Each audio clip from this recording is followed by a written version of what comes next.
YouTube. What's happening? What's up, YouTube, man? It's the Turks back at it with another banger, man. We got Outside the NBA with Mavs completely misunderstood Luka's European mindset. Let's get straight into it, man. Let's see. There's a side to Luka Doncic that the Dallas Mavericks completely misunderstood. A side that, according to the GM Nico Harrison and part owner Patrick Dumont, got him traded. You see, I watched Luka since he was a 16-year-old phenom who every week was competing with grown men in the EuroLeague. I've seen him dominate for Slovenia on the Bro, how tall was he at stage, 16? and that background of growing up in the Balkans, then achieving everything in Spain, and even more with the national team, shaped a mentality like unlike 6'5". the typical American basketball stars. A mentality that clashed hard with the Mavericks front office, culminating in the most surprising trade ever. Let me explain. Before Luka joined the NBA, he'd already racked up a mind-blowing resume. I probably should call it the greatest resume for a 19-year-old ever, if I'm being honest. Dang. Just so you understand, That's teams in crazy. the EuroLeague usually don't allow their youngsters to develop on the biggest stage. The stakes are just too high and literally every game matters. But teenage Luka was just an exception. He was a Oh my perfect mixture of gosh, agility, twice? Nah. He just got put in the blendies. Boy, that boy looking like me. Teenage Luka was just an exception. He was a perfect mixture of generational talent, a body ready for the NBA, and incredible confidence. Luka made his EuroLeague debut at the age of 16, then by the time he was 18 became a certified starter for Real Madrid, and after turning 19 he snatched the EuroLeague MVP Yeah, he was a award basketball and prodigy, the bro. championship in 2018. Perhaps most impressively, the summer prior to winning the EuroLeague, he led Slovenia, a country of just 2 million people, to a Eurobasket title. At the age of What? 18, let me add. Sure, the real That's leader crazy. of that team was What? Luka Dragic, who was scoring That's over 20 points insane. per game, but we had never seen a teenager dominating at that level before. He was doing it against stacked pro teams in the EuroLeague and elite Nah, European squads in 14-8. the Eurobasket. By the time That's he was crazy. I can't drafted even by get the that in Dallas men's league. Mavericks, he was a proven winner who had been playing professionally for the last 3 seasons. And No, you gotta that's pause so they can precisely hear that where next this time. misunderstanding Nah, it's crazy, started. bro. Dallas expected him to come in wide-eyed and hungry to absorb every nuance of the NBA. Instead, they got someone who had tasted high-stakes success well before turning. About to leave? All right. Okay. Drive safely. Okay. All right, have a good day at work. Okay. I fixed some broccoli outside. Okay. Okay. 20. Someone who was ready to go and wanted to continue winning as he had been until that point. But this detail here is crucial. Winning by doing things the Luka way. I feel like that's where European players differ from Americans. Take another Balkan man, Nikola Jokic for instance. Basketball isn't just about living in the gym year-round and piling up accolades. This of course doesn't mean that they don't care about basketball or winning, it just isn't their sole purpose. It's No, about this is called work-life balance. See, in America, we push the whole ballless life thing, but like clearly in Europe, they do not go by that same mindset. of finding a balance that keeps you fresh both mentally and physically. But I ain't gonna lie, you gotta think about it, bro.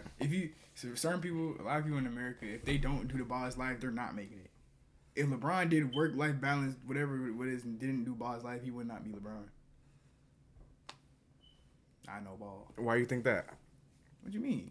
So how were Luka and Jokic able to make it there without having to do that? Or you saying what? Because of like the Because of how they situation he was grew in? up, yeah. So like, If LeBron did not do all ball his life, I mean, would he still be LeBron if he did not dedicate everything to basketball? yeah, because yeah, LeBron is from like Akron, bro, small city in Akron, grew up in poverty, single mom. So yeah, he had to apply that. Yeah, certain people have to, like, you know what I'm saying? Like for example, D Rose, DeMar DeRozan, they had to do ball his life. Like, Yeah, especially with their environment. Yep, yeah, that's bro. true. Luka shares that perspective. He's not the type of guy to spend every off-season day doing sprints and defensive slides if he feels like he can dominate without them. And that's unthinkable. Or to is it- some what are you talking American about, like, when they get to the franchises, league and, especially like, when these athletes is that are what you getting mean? Is that what you're worth talking of about? hundreds of millions of Like when they get to the dollars. league and, There, like- the 24/7 grind is glorified, and the measure of commitment is how many hours you log in a workout facility. The Mavs wanted Luka to. I think what people are not realizing, bro, some people are just better. some people are just better. I remember stories about Allen Iverson. Like, you talk about practice. Like, he's just better, so he doesn't have to do the same thing. God raw, God Yeah, given he just abilities. has God-given abilities. Whereas someone like Kobe teaches us that if you're not born the best, you can still become the best through work ethic. In fact, you just hit it. It just depends. It depends on who you are, bro. You got to know your personnel. You got to know who you are. Form to the American NBA star's typical routine. Nutrition plans, extended I ain't summer gonna lie, training, Ripped Luka and would a go carefully crazy. managed offseason. That's But what's Luka scary, felt yo. like he had already found a system that worked for him. That is, carrying the Mavs on his back, then relaxing for a bit with a can of beer in the summer, and finally suiting up for Slovenia, where he would reconnect with his countrymen. Honestly, the connection Europeans have with their national teams is on another level when compared to Team USA, for example. I think it's fair to say that the American stars typically prioritize their NBA legacies, while international play is kinda optional. For international players, it's about meeting that same core of guys every summer, having a great time together, and trying to win medals with their whole nation behind them. Just look at how much more excited Nikola Jokic was after winning the bronze medal at the Olympics compared to when he won the NBA chip.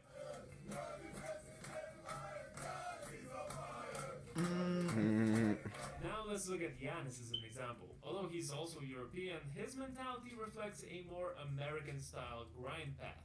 He didn't dominate European leagues before the NBA, so his mindset is Bro's more a about nut, personal bro. improvement and ring chasing. He's also more willing Hey. to push his front office for better teammates or even switch teams if his title hopes fade. Just like many American-born superstars. Luka and Jokic, by contrast, seem content in smaller markets like Dallas or Denver, wanting just enough to keep them competitive without making constant demands. This is weird not having Garrett this time around.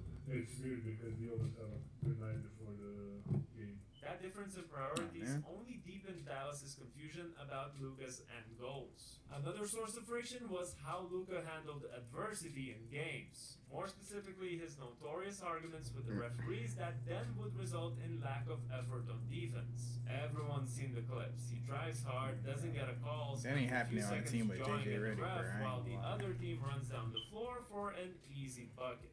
Coaches and teammates expect a franchise player to get back on D and not to protest and collect a technical foul. Over I time, agree. the Mavs organization saw this as a reflection of a huge leadership issue. What example is Luka setting with this behavior exactly? That could not be more true when it came to pretty much every single FIBA tournament Luka has played in. In a team with even less talent, where Luka's status is almost divine, this bickering at the refs was even more amplified. And arguably, it's gotten worse every year as fans started labeling Slovenia as the least enjoyable team to watch solely because of this constant complaining to the refs. Yeah, this culture did see. I ain't gonna lie, we did play in the men's league, bro. All that complaining stuff is annoying, bro. Just Yeah. play basketball, man. Please, just play, bro. Like, through the rest of the team. But where does it all come from, you might ask? Well, his former European team, Real Madrid, is notorious for it. The players Luka saw as an example while growing up in that system do have a habit of first looking at the refs before sprinting back to defense. And with all due respect, this is true across all sports, not just basketball. Now let's come back to his relationship with the Mavericks management. From Luka's point of view, in a sense, he had already proven his worth on the toughest international stages, so he was confident enough to keep a bit of a relaxed approach, especially since his NBA start was no less impressive. Midway through his first 7 seasons, Doncic ranks third all-time in points per game, averaging 28.6 over 424 regular that's season OD. games. He's one of only 9 players, 6 of them active, with multiple 60-point games, and his 73 points performance against Atlanta is tied for the 4th highest scoring game ever. Also, Luka's 33.9 points per game last season was the 6th highest scoring What? average for any player. Excuse in the 34 me? a game is ridiculous. this man dog. averaged 34 a game. That nigga's on a tear. That's a tear. That's what you call a tear, bro. Jeez. That's 34 buckets, bro. Wow. last 50 years. In the playoffs, he's second all-time in points per game at 30.9 over 50 career postseason games. Oh, He has after 8 who? 40-point playoff Probably games, Jordan. including 42 in his postseason debut in 2020. These numbers put him in conversations with all-time greats like Kobe Bryant, LeBron James, or Michael Jordan. But despite these comparisons, Luka's mentality is fundamentally different. Enter Nico Harrison, a man who spent years at Nike forging relationships with world-class athletes. Say, Nico, you better watch your back, buddy. Witness protection for you. Named Kobe Bryant, Harrison had a front row seat to the infamous Mamba mentality. Kobe was the gold standard for tireless work ethic, the one who'd be in the gym at dawn and still shooting around at midnight. Wait, That he's the shaped dude. He's Harrison's the ideas Mavs thing. of what a generational superstar Bro, might as well should be the Someone who thingamajig for the obsesses Lakers. over the tiniest details, Right. who pushes their body to the edge, and who refuses to let complacency creep in.